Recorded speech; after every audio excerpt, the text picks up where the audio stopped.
Hello, everyone. It's Thursday. It's June 16th. It is the Let's Talk About Robot Trading webinar, as always, on Thursdays, 2 p.m. That's Eastern Standard Time, because I'm still in the Eastern Time Zone. Although I would love in my life to sometime be in the Pacific, western part of the United States, perhaps, in Pacific Time Zone. But right now, it's Eastern Time. It's 2 p.m. And we've got a lot to talk about. Oh, and there's Douglas, by the way. Hello, Douglas. Douglas says he signs up for tons of webinars. Well, before I hit the recording button, I asked why people sign up for webinars, and then not everyone shows up. So thank you, Douglas, for answering that. All right, let's get into it. I'll come back for questions in a little while. We're going to talk about the trend following lifestyle. What in the heck do I mean? And then, of course, we'll talk about Brexit at the end. All right. How does the trend following lifestyle compare with a day trading lifestyle? Now, you should know the background by now, but if you're just seeing this video on recording or coming here for the first time, what do I mean by that? Well, I've got a day trading portfolio that I've been trading for quite some time, since 2013-ish, the end of 2013. So that has been almost 99 to 100% of my trading since then. Excuse me, all automated, of course, but all day trading, meaning I wanted to go to work, quote unquote, every day with a day trading portfolio. I wanted to make money every day. If I want trading to be my income, I felt at the time when I was creating these robots that it was a little bit ridiculous to say, okay, I'm going to take a trade once a month. Well, what if that trade doesn't work out, right? Then what, I don't get paid that month? I mean, it's a really interesting thing to try to trade for a living, because you can't just go to the tennis club and teach a bunch of lessons. I remember very early in my career when I wanted to buy a house for the first time. I was in my 20s. I said, I want to buy a house. You know what I had to do? I just teach a bunch of lessons, made myself available, tried to work my butt off, didn't take days off, tried to do everything I can for my students to make them better. Word of mouth spread. My students started getting better. And in a few months, I had a down payment for a house, right? That's easy. That's how to teach for a living. It was actually a really, really good time in my life. But we're all attracted to the trading lifestyle, which is I don't have to do anything, or I have to do very little. I have to sit in front of the screen for a little while, press some buttons, and voila, I have got all my monthly bills taken care of, and maybe more, maybe a car payment, maybe a house payment, maybe vacation money. That's what's enticing. And yes, you can do it anywhere you want. And yes, you can not have a boss. And yes, I mean, I'm drawn to it and passionate about it, just like all of you are, and anyone who's listening to it. But I felt like back then, I felt very strongly about it, that I had to go to work every single day. Right? That's what we're all conditioned. You don't go to work, you don't make money. So that's the background on why I have been a day trader. First a day trader in stocks, then a day trader in Forex, discretionary, and then since 2012, 2013, pretty much 100% automated. Well, it's been 100% automated. Not pretty much. It's been 100% automated since 2013. So that's been my life. Now, oh my goodness. Let me just say that when I made this move, it was chaos making the move. But once I made the move, it was I had a few pretty good days. Granted, it was very, very weird to not have tennis, and I missed my students terribly. But that aside, being able to choose any time of day that I want to do research was it's incredible. I really, really enjoyed that. And I just researched, and I had a bunch of projects, I had a whole list of projects, and I was just researching. Oh man, it was great. And then in the last 48 hours, I went back and did a ton of bookkeeping because it was time. I had played around long enough. I had moved. I had done all the chaos. Normally I do my bookkeeping daily. I take a trade, I mark it down, but I hadn't, because of all the stuff that's been going on and just my general exhaustion and worn outitude, which is not a word, of course. So I went through, what was it? Yes, yesterday or 2 days ago, and I went through all of my day trades for May, because I wasn't even at my computer for a lot of this. I took a nostalgic vacation with my father right before I left, and then we drove for a couple days to get to where we're at. So I just hadn't done my bookkeeping, and when I did, it took hours. I think it took 4 hours to go through all the trades, and I wanted to do all the rollover costs and all the spreads and all that stuff, right? It took me a long time. Plus, it was several trades, maybe 50 trades or so in May. So that kind of work, matching up all those trades, that it really exhausted me. And that kind of stuff I like. I love statistics. I love doing paperwork like that. I love it. And it wore me out. It just 3.5 hours, 4 hours of it, that's too much. And then when I got to the end of it and I realized, oh, golly gee willikers, for the first time since this all happened in February, my trade station was not matching up with my MT4. Well, that's not good, right? Because all my projections are based on my trade station spreadsheet. So that was another 2 hours figuring out why. Then it was another 2 hours with Wes on the phone to go through the code line by line, and he's the coder, I'm just the idea person, to go through, okay, why is there a slight difference? Well, the problem with May is that the slight difference was a big difference because the differences were on the Aussie yen, and the Aussie yen is my most active robot. That's the one that needs to be right because those are the biggest winners in my entire portfolio. And the Aussie yen didn't get the full extent of its winners, and it made a difference for the first time.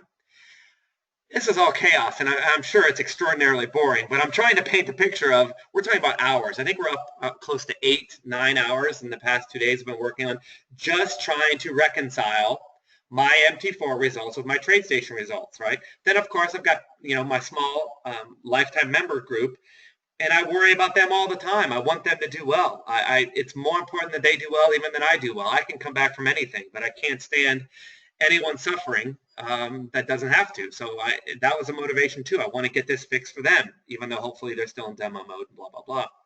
So I have that hanging over me, which makes the worst a little less fun because I don't like anything to go wrong. I like my word to be exactly the way I say it's going to be, and I like things to work exactly the way I want them to. So I actually felt some stress. It's the first time I actually felt stress, and I didn't like it.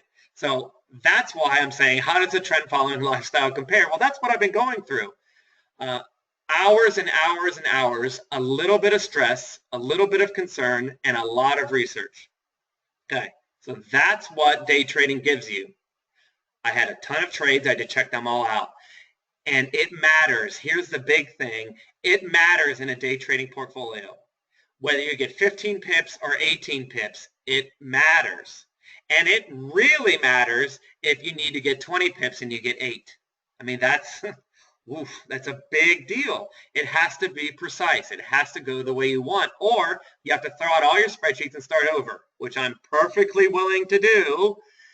But golly gee willikers, darn it, that'd be a lot of work, right? And the work I like to do is creating and researching new robots or fixing and making improvements on existing ones. Okay, got it? That sounds like a nightmare. It's not a nightmare, but it was hard work. Okay, now let's compare all of that and compare that to if I were a trend follower, period. What if I were a trend follower? How much work would I have had in the last 2 days? 0, right? Because it doesn't trade that much. It's in trades for much longer, and there's just nothing really to do, right? It's just, if I were to match up trades, it would take 10 minutes. Okay, I had 11 trades or 10 trades or 4 trades or whatever. That would be easy. All right, so if I were a 100% trend follower in the last 2 days, I'd have had 0. Okay, well, how is it performing? Well, day trading is slightly down for the month. Not bad, typical, whatever, but it's down, okay? Well, how is my trend following, my breakout specifically? I'm talking about breakout. How is my breakout trend following portfolio that I'm trading live, by the way? Small account, but I'm trading it live. How is it performing? Well, it's up for the month. Had a huge winner on the dollar yen, and it's up for the month. Okay, took a couple losses, a huge win made up for it, so I'm up. So I'm up rather than down. Okay, so in other words, if I were a trend follower, 100% robotic trend follower, and just using breakout, I'd have 0 work to do, 0 bookkeeping to do, and I'd be up for the month. Now, how does that lifestyle compare to all the work that I've done on the Hornet, the day trading? And how does that make me feel? You can see maybe where I'm going with this, all right? Now, all that being said, I've said it yesterday in my blog post, and I'm saying it again today. I love my Hornet portfolio. I've worked, almost 4 years on it. I'm intimately familiar with it. I know it inside and out. I love it. I think it's the best portfolio in the world. I do. I honestly believe that. the amount of drawdown, the amount of trades, the amount of profit potential. You can move the betting size, or funny, I think Douglas likes that. I can give your trade size up, trade size down. You can make it fit any sort of portfolio that you want or any sort of account that you want. It's consistent, the winning months. I just absolutely love it, right? And when I talk to people who want to become lifetime members or just want to discuss robots, I show them the trend following and I show them the breakout. And like everybody loves, and I show them the Hornet. Everybody loves the Hornet, right? There's a reason for that. Look at the spreadsheets, the historical testing and the live trading that I've done, which is almost exactly the same as the spreadsheets, right? And I show you a Hornet spreadsheet. That's pretty much what I've done, unless the robot's been turned off for some reason because I had to travel across the country, right? So, people ask for your trading result. That's been my results, unless the robots are off. When people look at that, it's like, they don't want trend following. They don't want it because their portfolio is that good, right? I don't blame them. That's what I'm trading. However, as I talked about, it doesn't make any difference what the freaking spreadsheets say if MT4 isn't going to take the trades the same way. That's why I had to work so hard, and that's why there's such stress. It has to be the same, or else you have to bag it, which I'm not going to do, or else I have to redo my spreadsheets, redo my expectations, redo my monthly budgets, and so forth. Again, so even if they're not the same, all is not lost.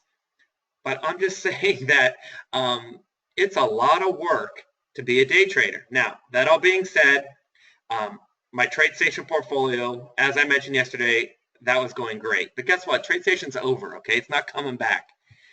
And after all of that work, I think I've gotten it fixed on MT4. So this might be kind of a moot point. Put out a new version. All the bugs have been fixed. It should be nearly identical going forward. All right, version 1.6, that's fine. But still, all right, even if the Hornet is fixed, all right, even if it's fixed, trend following is so easy. I mean, it's so easy. Now, let's talk about it for a second. Speaking of trend following, I want to mention that my portfolio is quote-unquote done. I should put quotes on that because done on paper and done ready to present to you is different, right? But the portfolio is done. I have a spreadsheet done. I've done the testing. I'm satisfied with it. It's done for the new trend following portfolio. And this new trend following portfolio uses moving averages, okay? So why moving averages? Well, let's review, okay? Let's review. This is important. And this is the part where you can even participate if you like. Quick review, what is trend following? Well, excuse me, all it is that you get in on every trend always, forever, the rest of your life. As long as you're there to get into a trend and you ride it as long as possible and you get as big a win as possible, then you're a trend follower and it's gonna all work out. Okay, so real quick, see if anyone's paying attention or if they want to participate. I don't normally like audience participation, but I want some right now. Are you ready? What are the really good ways to get into trends, right? If you need to get in on a trend, every single trend forever, just out of curiosity, what are your favorite ways to get into trends? All right, let's see what anybody says. Douglas says an EMA breakout. Does that mean break above or break below, Douglas, I assume? Talon, webinar topic was totally on my mind. I couldn't email you about it. Anyway, Douglas says a breakout. Oh yeah, breakout. Moving average on 3 time frames. Beth says channel breakout, which is basically the same as the breakout I'm doing now, right? It's basically the same as a Don Chain channel.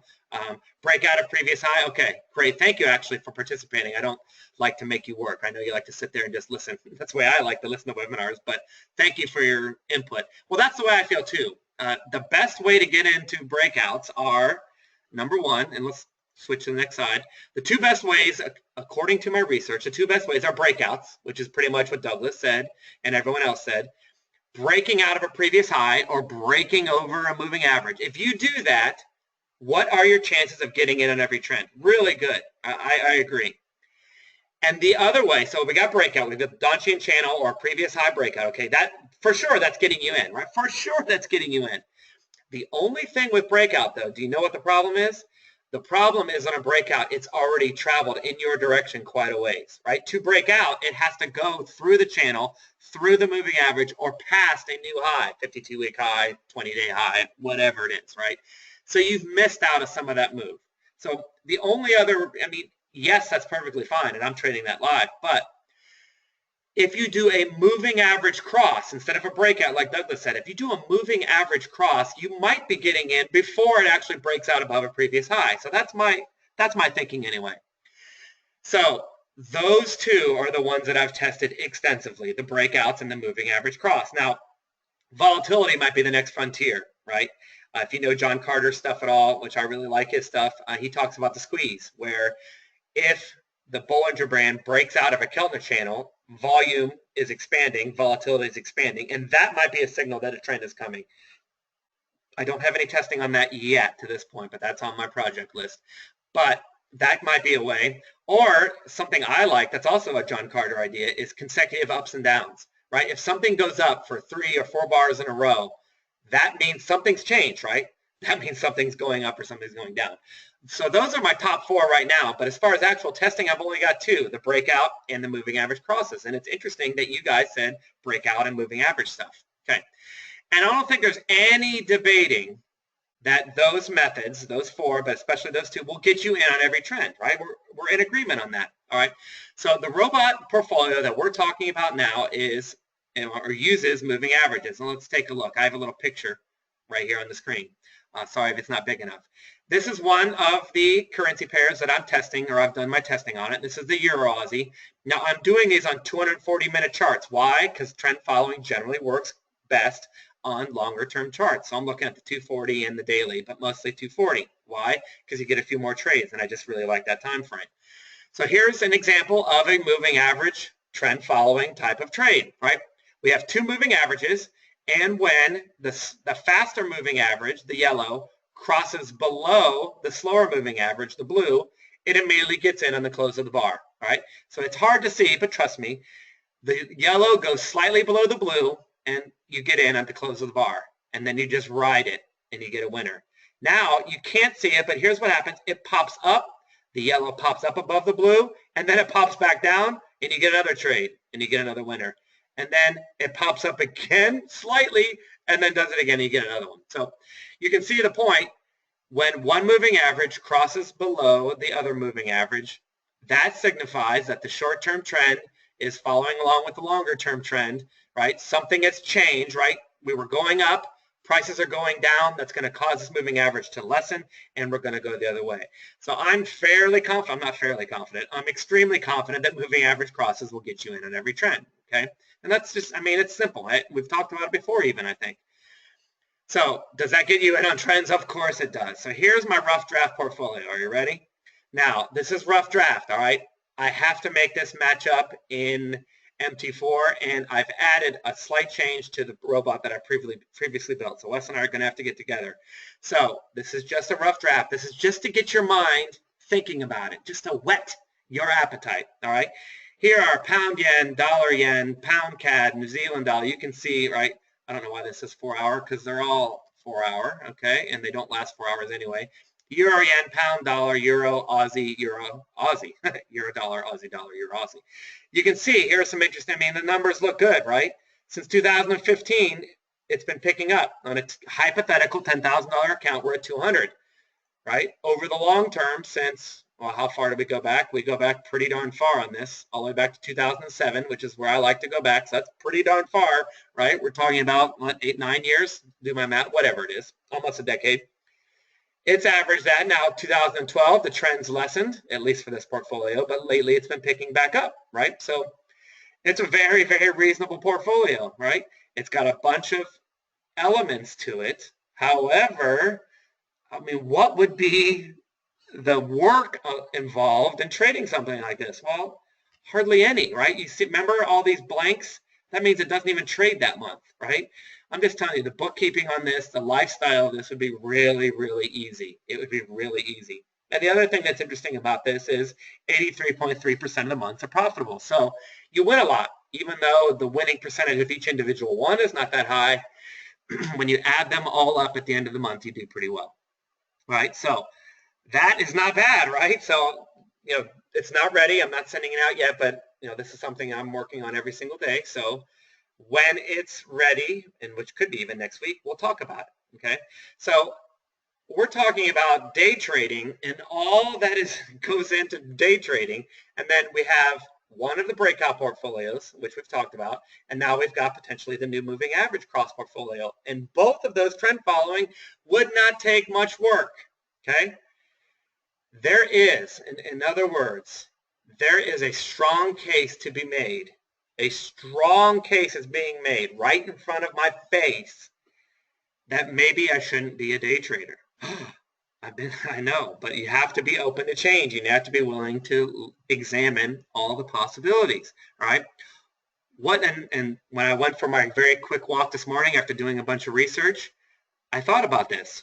What would my life look like, or what does my life look like on a day-to-day basis if I only traded long-term trend following? What would my life look like as opposed to the last 2 days, right, with all those hours?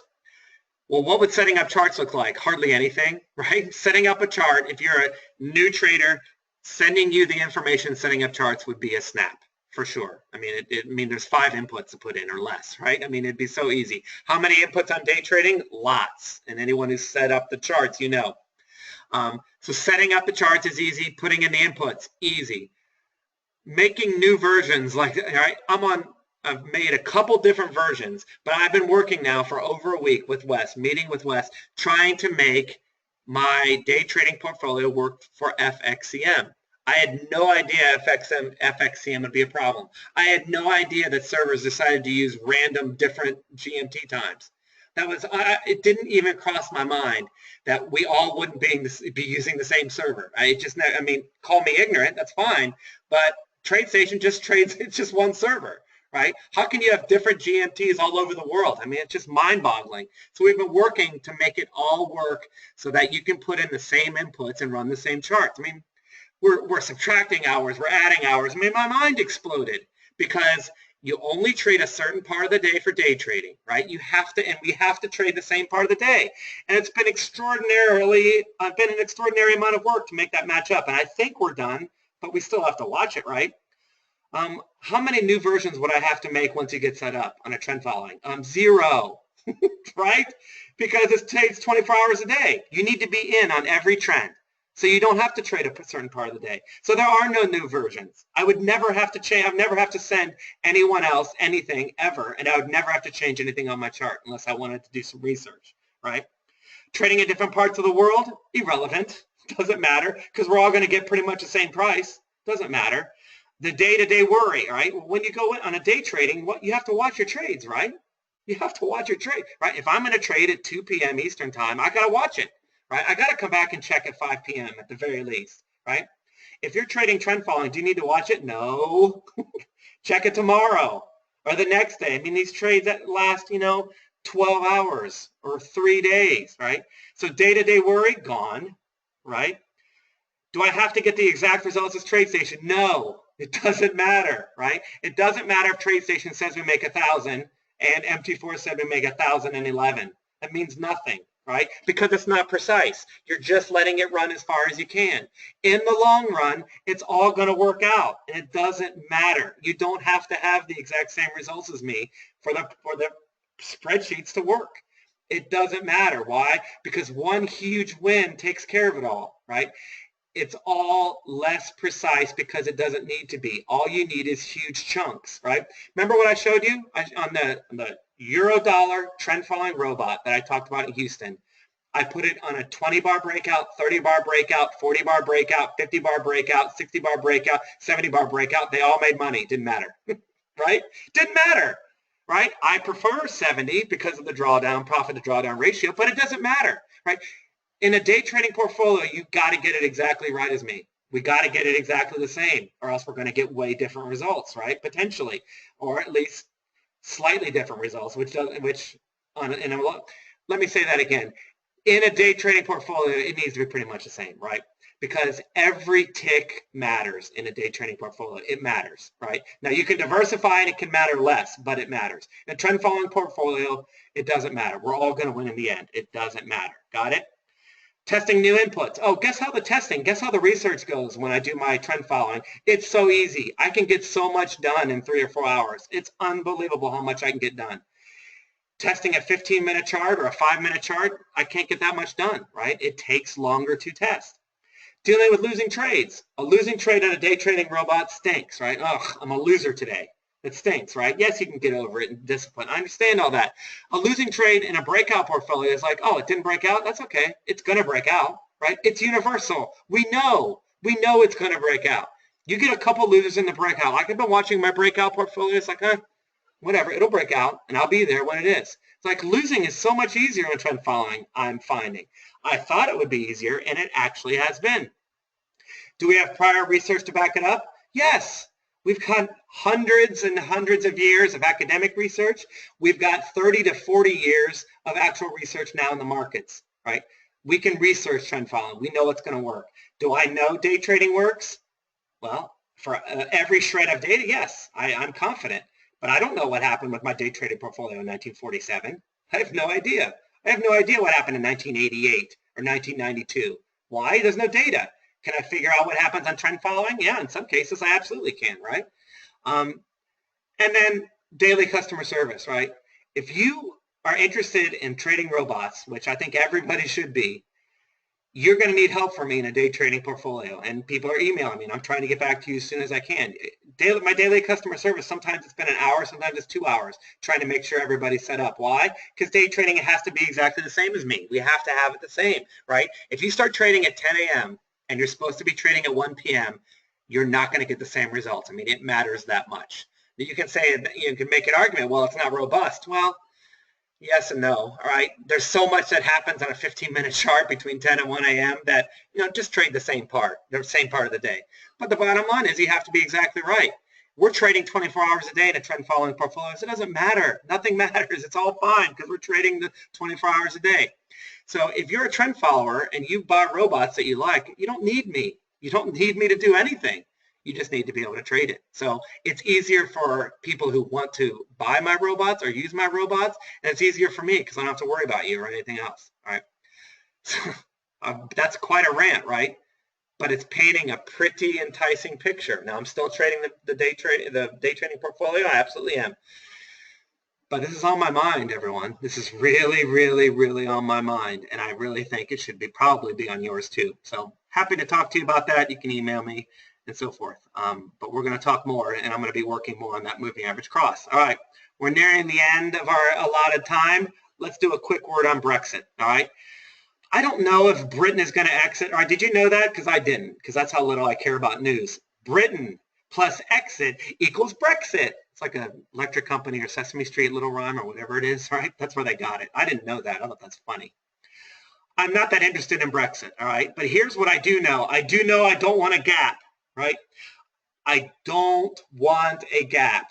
And if this Brexit nonsense, whatever the vote is, if this causes a gap, then I have a big problem if I'm in a trade. Now, when the Swiss franc collapsed, I believe it was January 2015 or whatever, don't quote me on that, but I believe that's when it was. When it gapped a couple thousand pips, I wasn't in. No big deal. Life went on as normal. But what if you were in a trade? People were. And if you're in a pound or euro trade, but specifically a pound trade, pound dollar, pound CAD, pound yen, whatever, and it gaps 1,000 points, then that's a problem. That's a problem for everyone. There is no system to fight off a 1,000 pip drop. So that's my concern about Brexit. So when is Brexit? June 23rd. When should you stop trading? Okay, ultimately this is up to you, right? Probably nothing will happen. They'll probably vote to stay and whatever. But I'll probably stop by Wednesday, June 22nd. All right. If the vote's going to happen during June 23rd, I don't know what the fallout's going to be. I mean, you might just want to take the rest of the week off and then start again on Monday, June 27th. But if you want to know what I'm going to do, I'm probably going to stop by Wednesday, June 22nd. Right. Now, if everything looks boring, and they decide to stay, then I might be on the very next day, right? And what do I mean? What am I looking for? Gaps. That's it.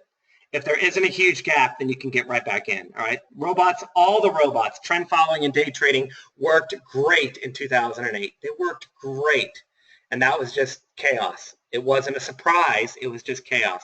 So if there's not huge gaps, then you can get back in and it shouldn't be any problem, all right?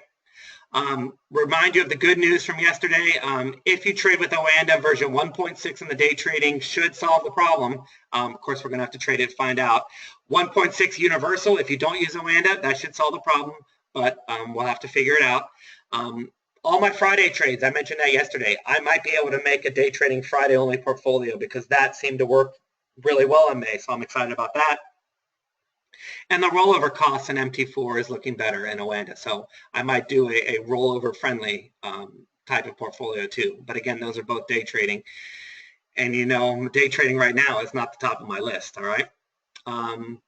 So nothing's more important. I talked about this yesterday. Getting these trading costs on my day trading, that's my number one. I've got the new versions all put up. I can send you the new versions if you don't have them yet, but I'll be watching that. So that's priority number one. But while I'm doing that, I may consider downscaling into a 5 robot portfolio. That's a better lifestyle. 5 day trading robots is way easier than 11. So that's possible. Remember, this is why anytime you're a new robot trader, trade it in demo. Please trade it in demo so we can discuss this. You know, have real money on the line. I trade it live. I'll put my money on the line, but don't you do that. Just please don't do that. But if you did trade live, again, it doesn't matter. You should be committed to robot trading for the next decade or longer. So this month or May doesn't matter that you lost a little bit more. But like I said, trading strategies only work if they work in real life. Now, trend following portfolio, guess what? They're going to work in real life. But a day trading portfolio, we need to make sure everything's exactly right. And of course, like it says here, I'll be talking about the trend following portfolio. So there's the contact information. That's my email. I'll check any questions and we'll get out of here. Let's go back. Oh, no. I knew that was coming, by the way. Let's see. Oh, there it is. Channel breakout. All right, questions. Breakout of previous high, says Daniel. Yes. The problem with trend following portfolios, and I didn't get to it, is drawdown is bigger, usually. The drawdown is not that much bigger when you diversify. But yes, that is the downside, right? For your relaxation, you get more drawdown. That's usually why people like the Hornet portfolio. Daniel says, maybe too late already. I don't know what that means. Daniel says, maybe too late already. I don't know what that means. Douglas said TTM Squeeze is available in TradingView. Yeah, I don't use TradingView. I don't like them that much. I know Rob loves them. I'm used to TradeStation. I'm always open though to changes, so maybe I'll do TradingView. But I've never had any luck with the Squeeze, testing it, by the way. So I know Carter uses it, but he uses other things too, I think. But I'll look into it. You'd be bored? Yes. But is trading boring? I don't know. That's another topic, right? Daniel says relaxed. Oh, yeah. What moving average time period do you use on robots? Different ones. It's different for every single one, Andrew. When I've got this all worked out, I'll talk about some actual settings. But I like to use longer term ones, 100 and above for both. I don't want to use like 9 and 18 or something like that. I love the golden cross combination of 50 and the 200. A 50 moving average and a 200. I love that. I've done some very generic testing on that. But all of these robots in the portfolio have slightly different parameters because that's the way I like to do it. All right. All right, Douglas. Thank you. One more question. So from Talon. Japan has been 3 big losers on the breakout because of Brexit volatility. Yeah, absolutely. Well, they're never big losers, right? Because it's always 1%. But yeah, the dollar yen, at least for me, made up for it. Jim says, are you interested in squeeze for TS? Are you interested in squeeze for TS? Sure, I'm always interested. Or do you already have? No, I don't have it. I just did it manually, but I don't have it. So yeah, if you ever have the squeeze, I'd be happy to look at it and even try to test it. All right, that's all for this week. Please give me an email or send me an email if you have any questions, and we'll be back next Wednesday for the blog post and next Thursday for the webinar. See you then. Bye for now.